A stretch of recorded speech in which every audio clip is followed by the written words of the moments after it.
जैसा कर्म वैसा जन्म, ये 11 कर्म निर्धारित करते हैं हमारा अगला जन्म, गरुड़ पुराण के अनुसार। हेलो दोस्तों, वैसे तो आप सभी ये बात जानते ही होंगे, जो मनुष्य आज अच्छा कर्म करता है उसे अच्छा फल मिलता है, तो वहीं जो मनुष्य बुरा कर्म करता है उसे बुरा फल मिलता है। यानी कि साफ शब्दों में कहें तो कोई भी मनुष्य अपने कर्मों के फल से नहीं बच सकता। यहाँ तक कि मनुष्य द्वारा किए हुए कुछ कर्म ऐसे होते हैं जिनका फल उन्हें अगले कई जन्मों तक भोगना पड़ता है। दोस्तों, आज का हमारा ये वीडियो इसी मुद्दे पर है, जिसमें हम जानेंगे कि हिंदू धर्म के गरुड़ पुराण में आखिर कौन से वो 11 कर्म हैं जिसके आधार पर यह तय होता है कि मनुष्य का अगला जन्म कैसा होगा। आइए जानते हैं इसके बारे में सब कुछ विस्तार से। वीडियो को बिना स्किप किए अंत तक जरूर देखिएगा।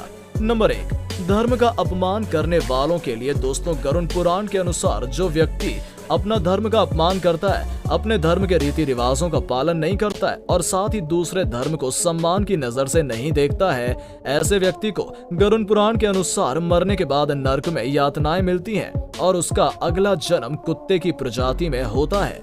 नंबर 2, मित्र को धोखा देने वाले के लिए।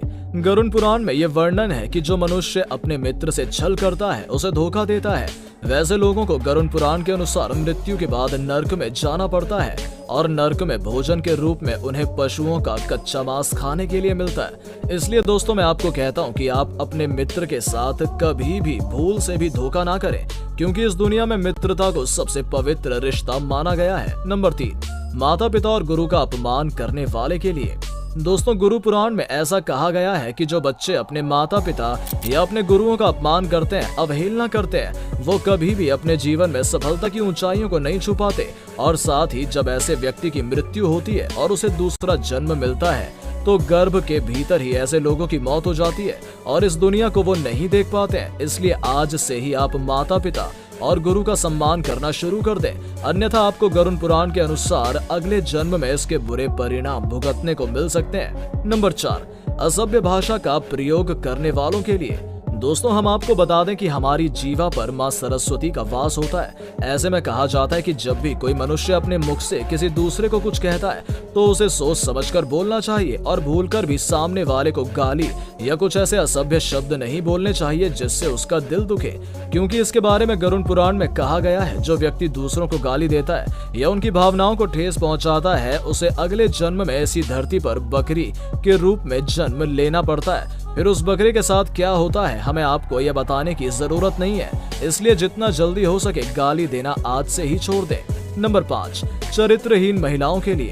हमारे हिंदू धर्म में ज्यादातर महिलाएं अपने पति को देवता के रूप में पूजती हैं, लेकिन आज के समय में भी कुछ ऐसी भी महिलाएं हैं जो शादीशुदा होने के बाद दूसरे पुरुषों के साथ अनैतिक संबंध रखती हैं। ऐसी महिलाओं के लिए गरुड़ पुराण में लिखा है कि इन्हें अगले जन्म में मृत्यु के उपरांत इस पृथ्वी पर चमगादड़ या छिपकली प्रजाति में जन्म लेना पड़ता है। नंबर 6, जहर खाकर मरने वालों के लिए। इस धरती पर बहुत से ऐसे लोग हैं जो जीवन में कठिनाइयों का सामना करने के बाद या लगातार मिलती हुई असफलताओं से परेशान होकर अपनी जीवन लीला समाप्त कर लेते हैं, यानी कि आत्महत्या कर लेते हैं। तो ऐसे लोगों के लिए गरुड़ पुराण में अलग से दंड विधान है, जिसके अनुसार जहर खाकर मरने के उपरांत ऐसे लोगों को इस पृथ्वी पर दोबारा सर्प बनकर जन्म लेना पड़ता है। नंबर 7, स्त्रियों को गलत दृष्टि से देखने वालों के लिए।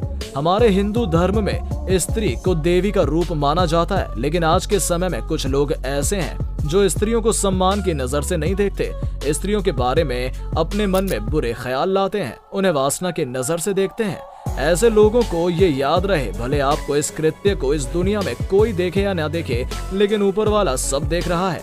ऐसे लोगों के बारे में गरुड़ पुराण में बताया गया है, जमीन जब इनकी मृत्यु होती है तो ये अगले जन्म में गधे के रूप में जन्म लेते हैं। नंबर 8, अनाज की चोरी करने वालों के लिए। हमारे हिंदू धर्म में अन्न को सबसे बड़ा दान कहा गया है, इसलिए कई लोग पुण्य की प्राप्ति के लिए भूखे को भोजन कराते हैं। लेकिन आज के समय में भी हमारे समाज में कुछ ऐसे घोटालेबाज मौजूद हैं जो अनाज की चोरी करते हैं, किसानों का हक मारते हैं। ऐसे लोगों के लिए गरुड़ पुराण में सजा का एक अलग ही प्रावधान है, जिसके तहत अगले जन्म में ऐसे लोगों को छछूंदर और चूहे के रूप में जन्म लेना पड़ता है, जो अनाजों के लिए खेतों में और लोगों के घरों में दर दर भटकते हैं। नंबर 9, दूसरे को ज्ञान न बांटने वालों के लिए सजा। दोस्तों आपको मैं बता दूं, हमारे हिंदू धर्म में ब्राह्मण को सबसे सर्वोच्च स्थान प्राप्त है और हिंदू धर्म के अनुसार ब्राह्मणों को अपने ज्ञान से समाज का कल्याण करना चाहिए, चाहे इसके लिए उन्हें दक्षिणा मिले या ना मिले। लेकिन आज के इस कलयुग में कुछ ऐसे ब्राह्मण हैं जो अपने दायित्व को भूल चुके हैं। ऐसे में ऐसे ब्राह्मणों के लिए गरुड़ पुराण में सजा के तौर पर अगले जन्म में बैल बनकर इस पृथ्वी पर जन्म लेना पड़ता है। नंबर 10, चालाकी दिखाने वालों के लिए।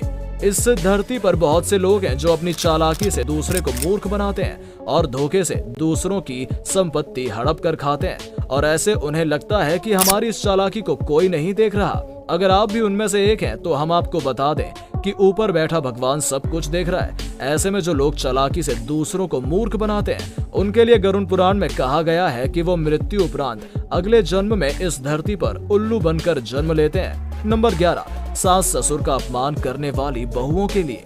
जिस प्रकार से हर पुत्र का कर्तव्य है कि वो अपने माँ बाप की सेवा करे, ठीक उसी तरह से एक बहू का भी कर्तव्य बनता है कि वो अपने सास ससुर का सेवा करे, सम्मान करे और उन्हें कोई भी ऐसी बात न कहे जिससे उनका दिल दुखे।